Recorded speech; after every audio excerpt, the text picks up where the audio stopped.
اعوذ باللہ من الشیطان الرجیم بسم اللہ الرحمن الرحیم اذ قال له ربه اسلم، جب یاد کرو وہ وقت جب ان کے رب نے ان سے فرمایا اسلم، حکم بردار ہو جاؤ، فرما بردار ہو جاؤ۔ قال اسلمت لرب العالمین، تو بولے ابراہیم علیہ السلام میں حکم بردار ہوں تمام عالم کے پروردگار کا۔ ووصى بها ابراہیم بنیہ ویعقوب، اور وصیت کی اسی بات کی، فرما برداری کی، اسلام کی، اطاعت کی، ابراہیم علیہ السلام نے اور یعقوب علیہ السلام نے اپنے بچوں کو، اور یہ وصیت کی یا بنی، اے میرے بچوں، ان اللہ اصطفیٰ لکم الدین، بے شک اللہ نے ہمارے اسلام کو، فلا تموتن الا وانتم مسلمون، تو تم ہرگز نہ مرنا مگر مسلمان بن کر مرنا۔ اس کی تفصیل بیان کرتے کرتے یہاں تک پہنچے تھے کہ جذبہ اطاعت و محبت کا کمال انسان کی ترقی کا آخری مقام ہے۔ ترقی وہ انسان کرے گا جس میں اپنے پیدا کرنے والے کی اطاعت کا جذبہ ہوگا، اور جس میں اطاعت کا جذبہ ہی نہیں ہے وہ کیا ترقی کرے گا؟ لوگوں میں ایک کہاوت مشہور ہے، ارے یہ اپنے باپ کو باپ نہیں بولتا تو تم کو مجھ کو چاچا کیا بولے گا، ایک عام کہاوت ہے۔ معلوم ہوا اس میں اطاعت نہیں ہے، بڑوں کی فرما برداری نہیں ہے، تو ترقی ہوگی؟ فضا اس کے خلاف ہوگی۔ جس کو مقام عبدیت کہا جاتا ہے، یہ ماننا، اطاعت کرنا، سچا پکا مسلمان بننا، اس کو کیا کہتے ہیں؟ مقام عبدیت، بندگی کا مقام۔ مقام عبدیت کا مطلب کیا؟ بندگی کا مقام۔ یہی وہ مقام ہے جہاں پہنچ کر حضرت ابراہیم خلیل اللہ کا خطاب پاتے ہیں، اور سید المرسلین خاتم الانبیاء کو عبدنا کا خطاب ملتا ہے۔ سبحان الذی اسریٰ بعبدہ لیلا من المسجد الحرام، صلی اللہ علیہ وسلم کے بے شمار القاب ہیں اور نام ہیں، لیکن اللہ تعالیٰ نے جب انہیں سب سے بڑا اعزاز دیا، اپنا دیدار کرایا، بات فرمائی، معراج پر بلایا، تو اس وقت کوئی نام یا خطاب نہیں لیا، بلکہ سب سے بڑی ڈگری جو ہوتی ہے وہ ڈگری سے ان کو بیان کیا۔ پاک ہے وہ ذات جو لے چلا رات کے وقت میں بعبدہ اپنے بندے کو، من المسجد الحرام، مسجد حرام سے، مکہ مکرمہ سے، الی المسجد الاقصی، مسجد اقصی کی طرف، پھر وہاں سے آگے آسمانوں کا سفر شروع ہوا۔ تو سب سے بڑا سبق کیا ملا؟ سب سے بڑا اعزاز ہمارے لیے، ہم بندوں کے لیے کیا ہے؟ کیا بن جانا؟ نہ انجینئر، نہ ڈاکٹر، نہ مالدار، نہ تاجر، نہ بلڈر، نہ مولانا، نہ مفتی، نہ عالم، نہ محتمم، نہ مفسر، نہ محدث، ہاں، نہ بادشاہ، نہ وزیر اعظم، نہ وزیر اعلیٰ، نہ میر، نہ فلانا، کچھ بھی نہیں۔ سب سے بڑا اعزاز یہ ہے کہ میں بندہ بن جاؤں۔ کیا بن جاؤں؟ اللہ کا سچا پکا میں، میرے، اور بندہ کب بنتا ہے؟ جب اللہ کا فرما بردار بنتا ہے۔ یہی وہ مقام ہے جہاں پہنچ کر، مقام عبدیت پر پہنچ کر، حضرت ابراہیم علیہ السلام خلیل اللہ، آپ کے دوست کا، اور سید الرسل خاتم الانبیاء صلی اللہ علیہ وسلم کو عبدنا کا خطاب ملتا ہے۔ اسی عبدیت اور اطاعت کے ذیلی درجات، نیچے والے درجات، امت کے لیے، امت کے اولیاء، اقطاب، ابدال کے درجات دائر ہوتے ہیں۔ اللہ کا ولی بنتا ہے، پہلے کیا بنے گا؟ بندہ، بعد میں کیا بنے گا؟ ولی۔ ہاں، ولی بن گئے اور اللہ کے بندے نہیں ہیں تو یہ پھر جھوٹے ولی، یہ سچے ولی نہیں۔ اور یہی حقیقی توحید ہے، بندہ بن جانا اللہ کا، یہی کیا ہے؟ حقیقی توحید ہے، اللہ کو ایک ماننا ہے، جس کے حاصل ہونے پر انسان کے خوف اور امید صرف ایک اللہ کے ساتھ وابستہ ہو جاتے ہیں۔ پھر کیا ہوتا ہے؟ اس کا نشان کیسے ظاہر ہوتا ہے؟ رزلٹ کیا آتا ہے؟ کہ اب یہ بندہ جو مقام عبدیت پر پہنچا، یہ ڈرے گا تو صرف اللہ سے ڈرے گا،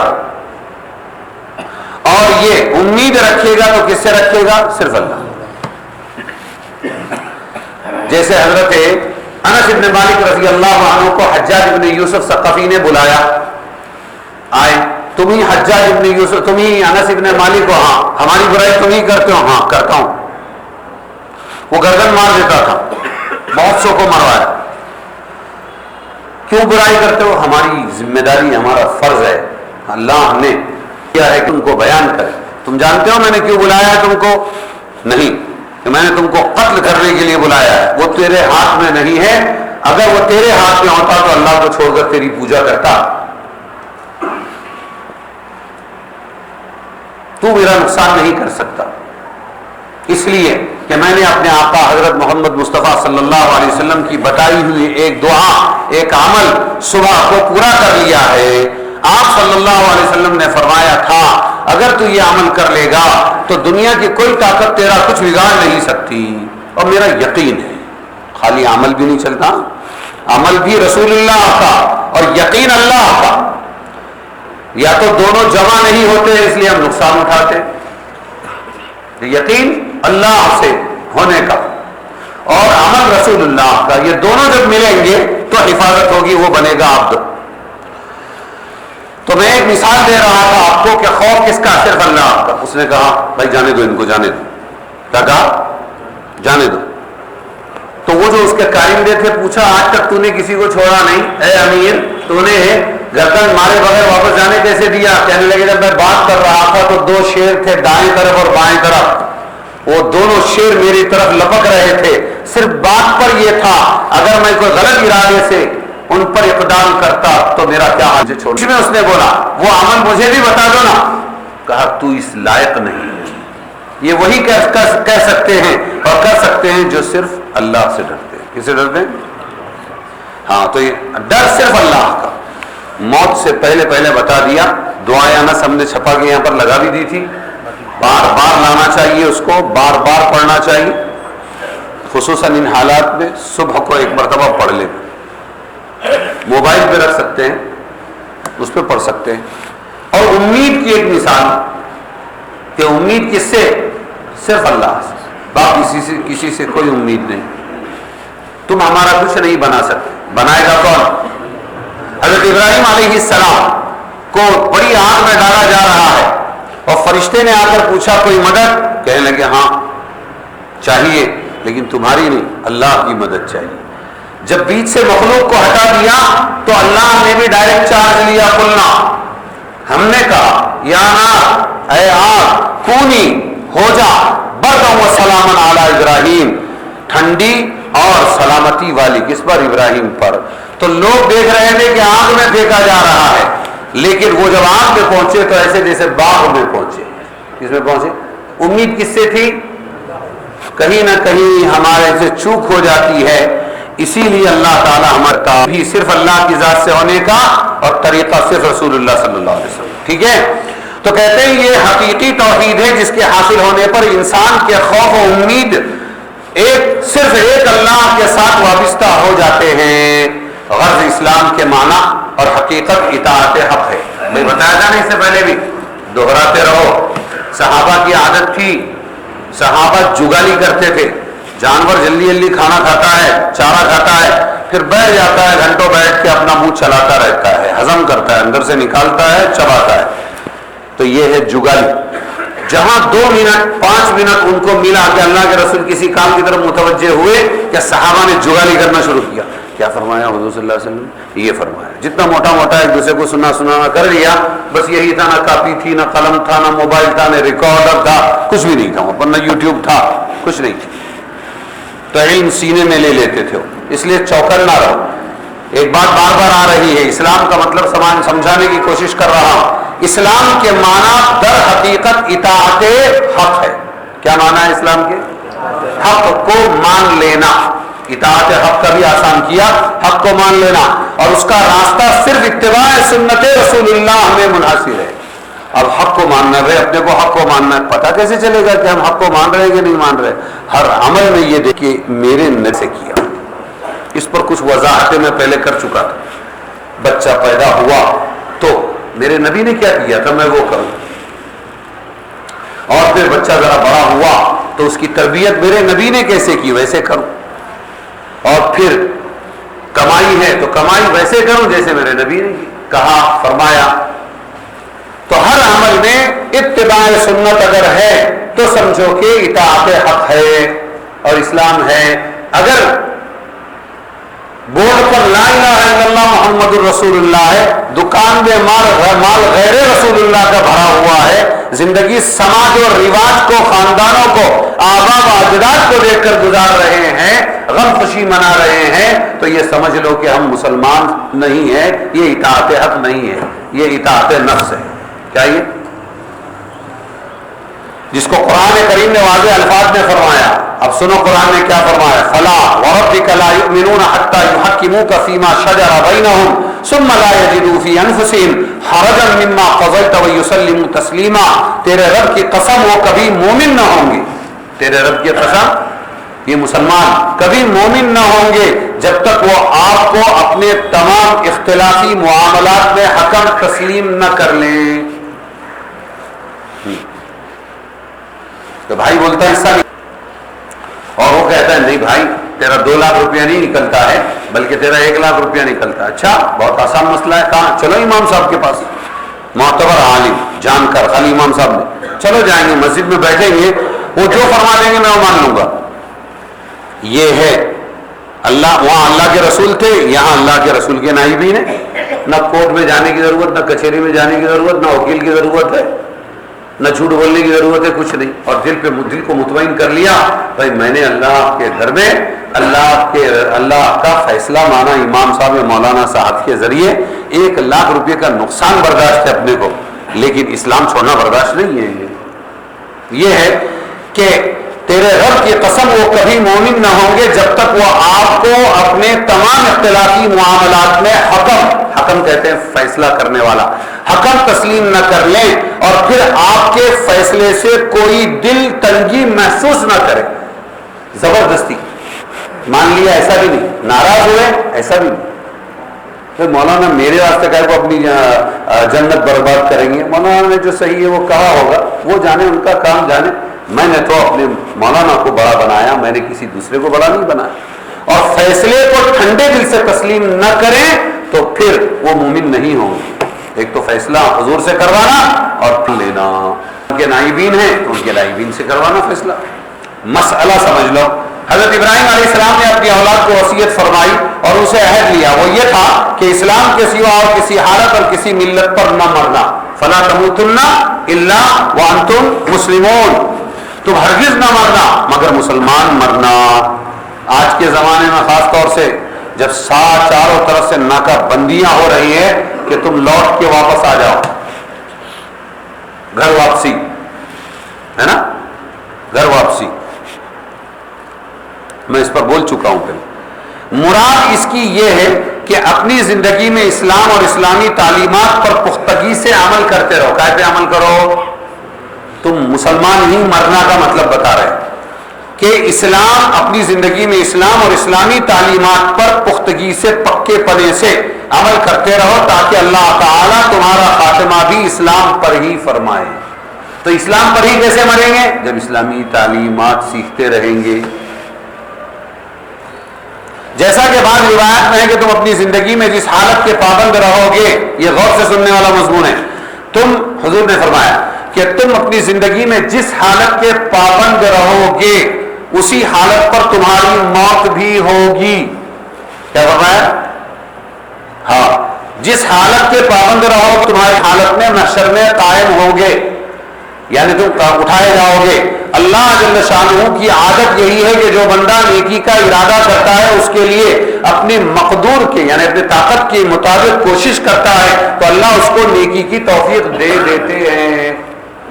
ارے سمجھ رہے کہ نہیں سمجھ؟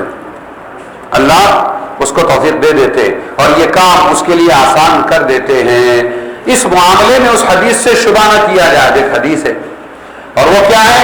بعض آدمی جنت کے کام اور اہل جنت کے عمل ہمیشہ کرتے رہتے ہیں یہاں تک کہ اس شخص اور جنت کے درمیان صرف ایک ہاتھ کا فاصلہ رہ جاتا ہے، مگر پھر اس کی تقدیر غالب آتی ہے اور وہ اہل دوزخ کے کام کرنے لگتا ہے اور انجام کار جہنم میں چلا جاتا ہے. اسی طرح بعض آدمی دوزخ کے کام میں مشغول رہتے ہیں یہاں تک کہ اس کے اور جہنم کے درمیان صرف ایک ہاتھ کا فاصلہ رہ جاتا ہے، پھر تقدیر غالب آ جاتی ہے اور آخر عمر میں اہل جنت کے کام کرنے لگتا ہے اور جنت میں داخل کر دیا جاتا ہے. یہاں ایک الگ بات کہتا ہوں کہ اللہ سے کتنا ڈرنا چاہیے، کتنا بے نیاز ہے وہ، زندگی بھر ایک جنت کے راستے پر رہا، ایک ہاتھ رہ گیا اور محروم ہو گئے، اور کسی کو حقیر نہیں سمجھ دیکھ کے گناہ گار، اس لیے کہ زندگی بھر ایک بندہ جہنم کے کام کرتا رہا اور ایک ہاتھ جہنم رہ گئی اور اللہ نے ہدایت دے دی، جنت کا کام کر کے کہاں چلا گیا؟ جنت میں چلا گیا۔ تو ایک حدیث یہ ہے، اور ایک حدیث ابھی اوپر بیان کی، اور وہ کیا حدیث تھی کہ جب بندہ ارادہ کر کے اچھے کام کرنے لگتا ہے تو اللہ توفیق دے دیتے ہیں، اور بندہ برائی ہی میں رہتا ہے تو اللہ تعالیٰ توفیق چھین لیتے ہیں۔ سمجھ میں آیا؟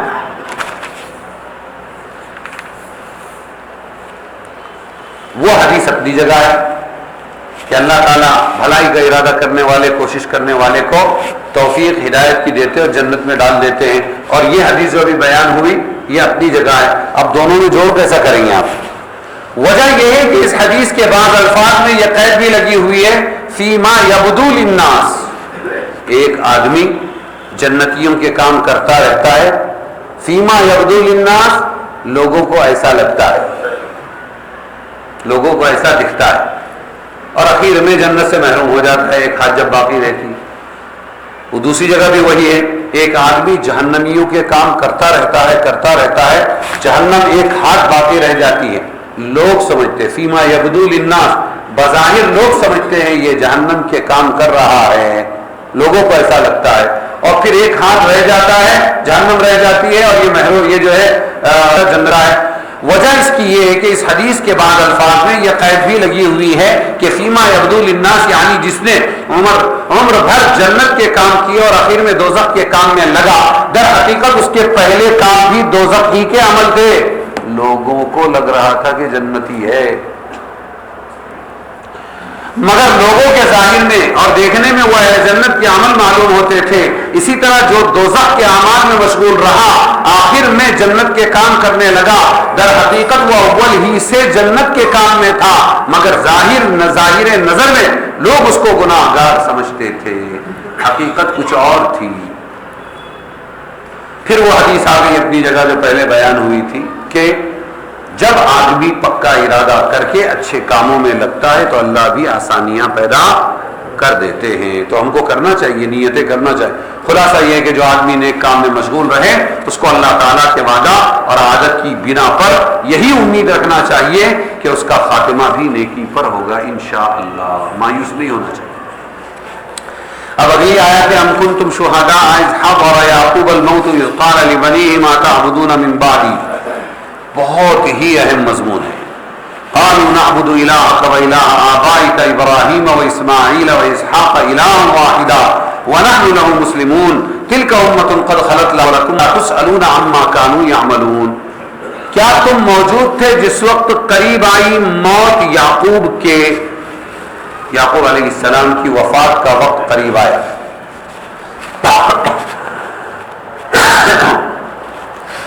ابراہیم کے بیٹے اسحاق اور دوسرے بیٹے اسماعیل، اسحاق کے بیٹے یعقوب کا ہی دوسرا نام اسرائیل، اور ان کے 12 بیٹے ہوئے جن کو کہا گیا بنی اسرائیل۔ یہ ذرا سا پیچھے سے یاد دلا رہا ہوں، یہ وہ یعقوب ہے۔ موت جب قریب آئی اللہ کے نبی یعقوب کی تو انہوں نے اپنے بچوں سے، بیٹوں کو یہ کہا کس کی عبادت کرو گے میرے بعد؟ کیا پوچھا؟ ما تعبدون من بعدی، بہت ذمہ داری کا مضمون ہے کہ تم میرے بعد کس کی عبادت کرو گے؟ تو وہ بولے، بیٹے بولے نعبد الہک، ہم بندگی کریں گے تیرے رب کی اور تیرے باپ دادوں کے رب کی، جو کہ ابراہیم اسماعیل اسحاق ہے، وہی ایک معبود ہے، الہ واحدہ، اور ہم سب اسی کے فرما بردار ہیں۔ تلک امۃ، وہ ایک جماعت تھی جو گزر چکی ان بزرگوں کی، ان کے واسطے ہے جو انہوں نے کیا اور تمہارے واسطے ہے جو تم نے کیا، پوچھ نہیں ہوگی کہ انہوں نے کیا کیا۔ یہ ہے آیت کا ترجمہ۔ کیا تم لوگ کسی معتبر صحیح نقل سے دعویٰ مذکورہ کرتے ہو یا تم خود اس وقت موجود تھے؟ اللہ تعالیٰ پوچھ رہے ہیں، یہ یہود نصارہ کو پوچھ رہے ہیں خاص طور سے، تم اس وقت موجود تھے جس وقت یعقوب علیہ السلام کا آخری وقت آیا اور جس وقت انہوں نے اپنے بیٹوں سے وعدہ کی تجدید کی، عہد کی تجدید کی. پوچھا کہ تم لوگ میرے مرنے کے بعد کس چیز کی پوجا کرو گے؟ باپ پوچھ رہے ہیں، نبی پوچھ رہے ہیں، نبی پوچھ رہے ہیں. فکر کی ضرورت ہے. ہم اپنے اولاد کے ایمان کی اتنی فکر کرتے ہیں کیا؟ وہ نبی کی محنت تھی، وہ نبی کے تیار کردہ بچے تھے، لیکن وہ پوچھ رہے ہیں تم میرے بعد کس کی پوجا کرو گے؟ انہوں نے بالاتفاق جواب دیا ہم اس ذات پاک کی پوجا کریں گے، پرستش کریں گے جس کی آپ اور آپ کے بزرگ ابراہیم، اسماعیل، اسحاق پرستش کرتے آئے ہیں، یعنی وہی معبود جو وحدہ لا شریک لہ ہے، اسے ایک اللہ کی عبادت کریں گے. ہم احکام میں اسی کی اطاعت پر قائم رہیں گے. یہ ان بزرگوں کی ایک جماعت تھی، اللہ فرماتے جو اپنے اس زمانے میں گزر چکی، ان کے کام کیا ہوا ان کے کام آئے گا، اور تمہارا کیا ہوا تمہارے کام آئے گا. تم سے ان کے بارے میں کچھ پوچھا نہیں جائے گا. گزشتہ آیات میں ملت ابراہیم و اسماعیل کی اسلام کی حقیقت کا بیان تھا. کیا بتا رہے تھے پہلے؟ ملت کیا؟ امت مسلمہ. اور اسلام کیا ہے؟ وہ حقیقت بیان کی. اطاعت حق کا نام اسلام ہے. اب مذکورہ آیات میں ایک اور اصولی بات قابل نظر ہے کہ ملت ابراہیم کہیے یا اسلام، یہ پوری قوم بلکہ ساری دنیا کے لیے ہدایت نامہ ہے. اسلام کس کے لیے ہے؟ ساری دنیا کے لیے ہدایت نامہ ہے. ہدایت کا یہ عنوان ہے. پھر اس میں اولاد ابراہیم یعقوب کی کیا خصوصیت ہے کہ ان کا خاصیہ ذکر کیا کہ موت کے وقت انہوں نے اپنے بچوں کو وصیت آیات مذکورہ میں ان کو خاص خطاب فرمایا گیا اللہ تعالیٰ کہ ان دونوں برگزیدہ یعنی نیک پیغمبروں نے اپنی اولاد کو بطور وصیت خاص اس کی ہدایت فرمائی. اس سے ایک تو یہ معلوم ہوا، ایسا کیوں ہوا آپ بتا رہے، اس سے ایک تو یہ معلوم ہوا کہ اولاد کی محبت، ان کی بھلائی کی فکر مقام رسالت و نبوت بلکہ مقام خلت کے بھی منافی نہیں. نبی ہونا ایک الگ بات ہے، رسول ہونا الگ بات ہے، اللہ کا خلیل دوست ہونا الگ بات ہے، اور باپ ہونا الگ بات ہے. ایسا نہیں ہے کہ یہ لوگ ہیں تو دوسرے باپوں کی طرح اور دوسرے والدوں کی طرح یہ محبت نہیں کرتے اپنی اولاد سے. نہیں، وہ فطری چیز ہے. وہ نبی میں بھی وہی محبت ہوگی اپنی اولاد کی جو دوسرے غیر نبی میں ہوگی. یہ بتانا ہے. اللہ کا وہ خلیل جو ایک وقت میں اپنے رب کا اشارے بیٹے کو کیا ارے بولو ذبح کر رہا تھا. ابراہیم اسماعیل کو ذبح کر رہے تھے. اب اپنی اولاد کی دینی اور دنیاوی آسائش کے لیے اور بھلائی کے لیے اپنے رب سے دعا بھی کرتے ہیں اللہ ان کو پھل دے دے. دعا کی تھی کہ نہیں کی تھی؟ پھل دے دے. اب یہ ہو گیا. اور دنیا سے اب جب جا رہے ہیں، دنیا سے رخصت ہونے کے وقت اپنی اولاد کو وہ چیز دے کر جانا چاہتے ہیں جو ان کی نظر میں سب سے بڑی نعمت ہے، یعنی اسلام. فکر ہے میرے بعد میری اولاد کہیں گمراہ نہ ہو جائے. کیا نہ ہو جائے؟ میری اولاد. ہاں، یہ آیتوں کا مطلب یہی وصّى بها ابراہیم بنیہ ویعقوب اور اذ حضر یعقوب الموت اذ قال لبنیہ ما تعبدون من بعدی، میرے بعد تم کس کی پوجا کرو گے. اس کا حاصل یہی ہے. فرق اتنا ہے کہ عام انسانوں کی نظروں میں نعمت و دولت دنیا کی فانی اور ذلیل چیزیں ہیں، اور ان کی نظر و حوصلہ بلند ہے. ان کے نزدیک اصلی دولت ایمان، عمل صالح یا اسلام. فرق بتا رہے ہیں. ہمدرد اپنی اولاد کے سب ہے. منڈی اٹھاؤ جی، چوکن نہ رہ گی. ہمدرد اپنی اولاد کے سب ہے، لیکن کچھ لوگ مال و دولت، کپڑے لتے، عہدے، منصب اپنی اولاد کو دے کر سمجھتے ہیں کہ ہم نے ہمدردی کی، اور ان کے وہ نبیوں اور رسولوں اور اللہ والوں کے یہاں اس سے زیادہ اسلام دے کر ہمدردی کی جاتی ہے. کیا کیا جاتا ہے؟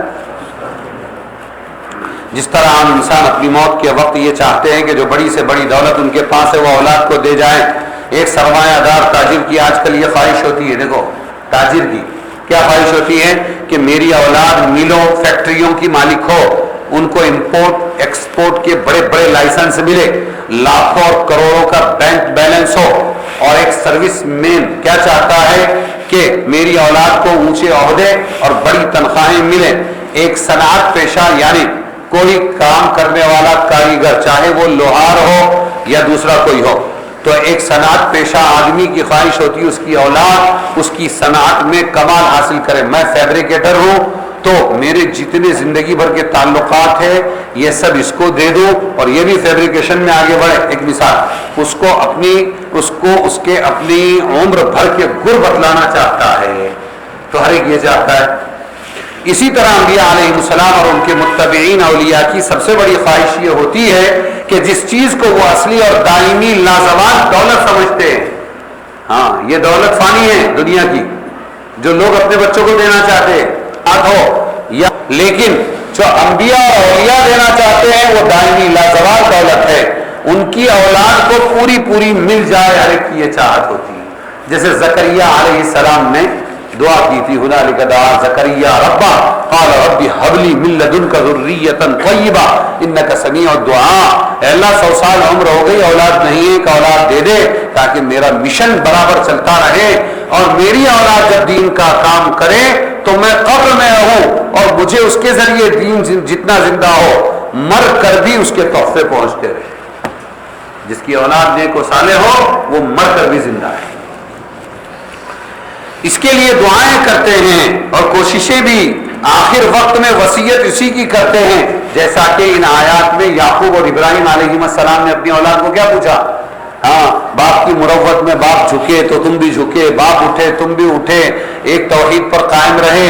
میرے جانے کے بعد جب میں نہیں رہوں گا تب کس کی پوجا کرو گے یہ بتلاؤ. کتنی فکر ہے اسلام. یہ فکر ہم کو دلائی گئی ہے کہ ہم اپنے گھروں میں اپنی نسلوں کو ہدایت پر و ایمان پر چھوڑیں.